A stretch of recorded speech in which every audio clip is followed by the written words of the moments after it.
Hi everyone, Corey here from talesfromafultcountygirl.com.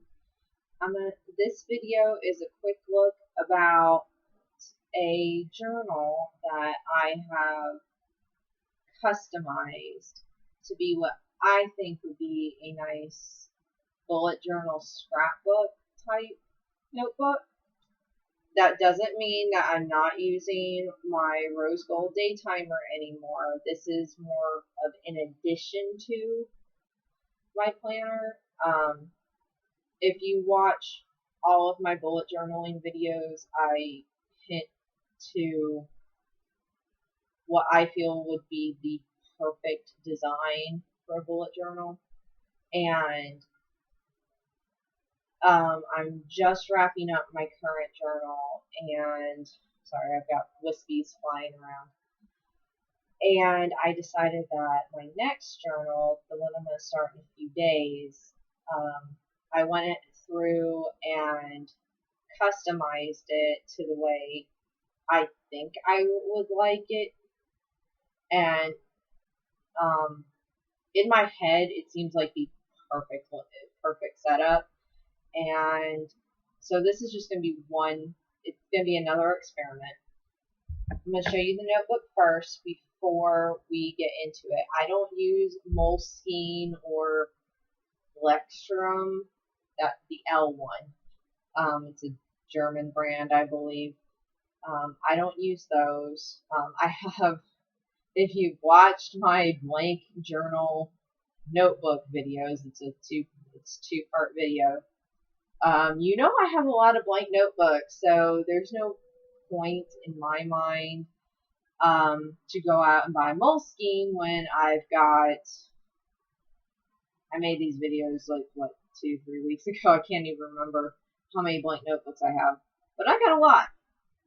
Anyways, okay, this is the notebook I'm using. It is a bound with a magnetic flap.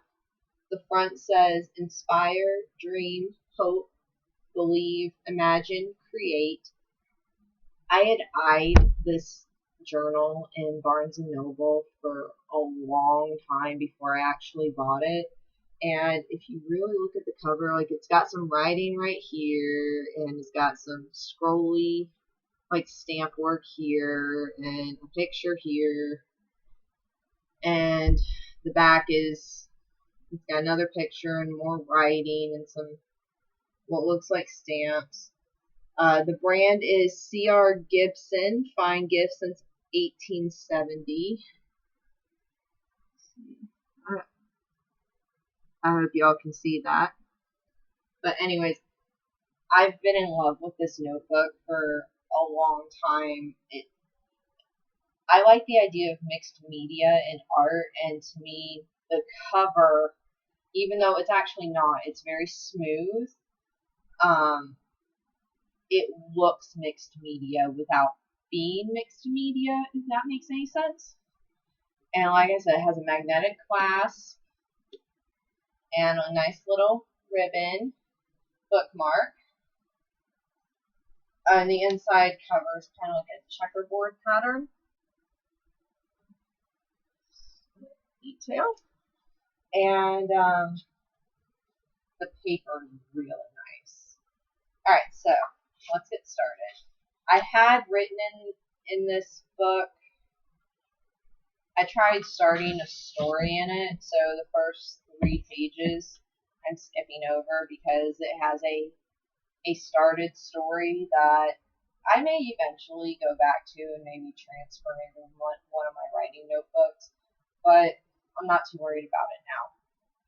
Okay, in my mind, the perfect setup is your monthlies, your weeklies, and then your daily / journaling / lists. Like, all the rest is mixed in together. And the way I did my monthlies, I didn't draw them out. This is what I did. On the right page, I just wrote the month up at the top, and then I did the remaining months, the remaining days of the month along the side, and then I have a blank page over here for notes. I did that in my first experiment, bullet journaling experiment. It was experiment bullet journaling March 2015. My month was set up the same way. I've never been big on actually trying to draw a calendar because I'm lazy. And then the months are pretty much all the same format.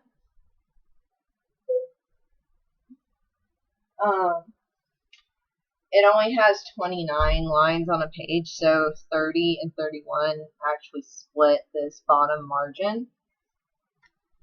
And then I tried color coding the months a little bit. As you can see, December was green and red for Christmas. February is red. March is green for St. Patrick's Day.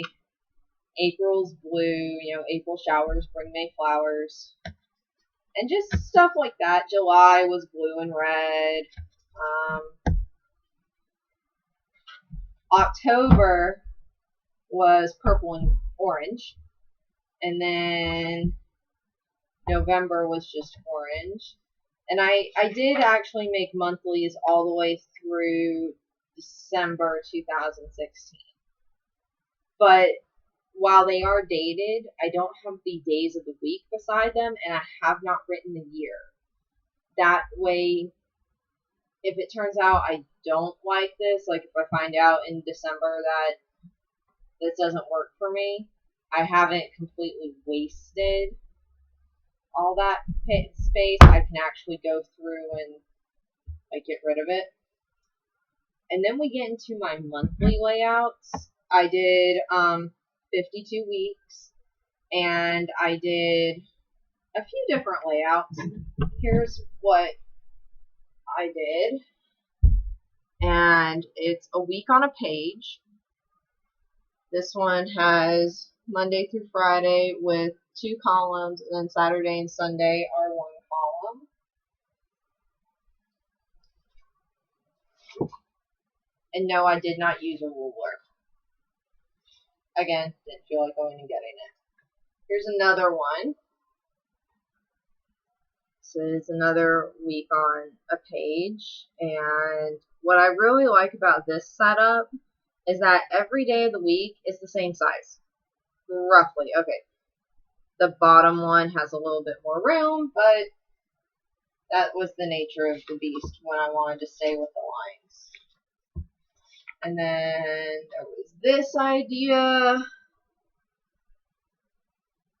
I essentially went looking at a bunch of bullet journaling pictures, and I don't have Instagram or anything, so Pinterest, the Facebook groups, anything I could find, just to see what all the different weekly setups were like, and drew them in. Some weeks have more copies of that setup than others. And so you can tell right here, did not use a ruler, but oh well. But I like variety. You guys have already seen that one. Okay, this one's going to be interesting. That's how I did that. Note section on this side, just made everything bigger on this side. I'm really interested to see how that week flushes out. And that one is the end of it. And then starts the journal section where I can put lists, do journal entries, do my daily entries, what have you. This is the space where it doesn't have to be structured like the monthly and the weeklies have to be. When it comes to bullet journaling, that was my biggest hang up, is the forward planning and all that. So I'm going to experiment with this in conjunction with my rose gold. I'll also be doing an updated ring bound planner video come January, because I think I'm going to move back into my Rika. Sorry, tangent. I've been using my rose gold it'll be going on 6 months at that point, and I think I'd like to maybe give it a little bit of rest. And then I've got all these pages to do the bullet journaling in. And then it does have a pocket in the back. Like that. So for loose leaf bits, what have you, that can go there. And, yeah. Okay. So that's what this thing looks like. Designed but not filled in. I'm going to play with it. I said I've got monthlies through next December, and I have 52-week setups in here. That doesn't mean this journal is going to last me that long. My average journal lifespan is 4 months, just about. So mid-December, January, February, March. So I expect maybe to get to April in this, but we will see. And when I'm done with this one, or if it turns out this setup did not work, I'll do another video and let you guys know, okay? If you have any questions, please leave them in the comments below. If you'd like to subscribe so that you don't miss the update video on that or any of my next videos, please hit subscribe up at the top right.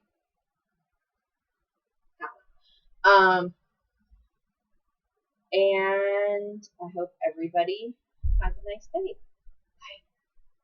Bye. Bye.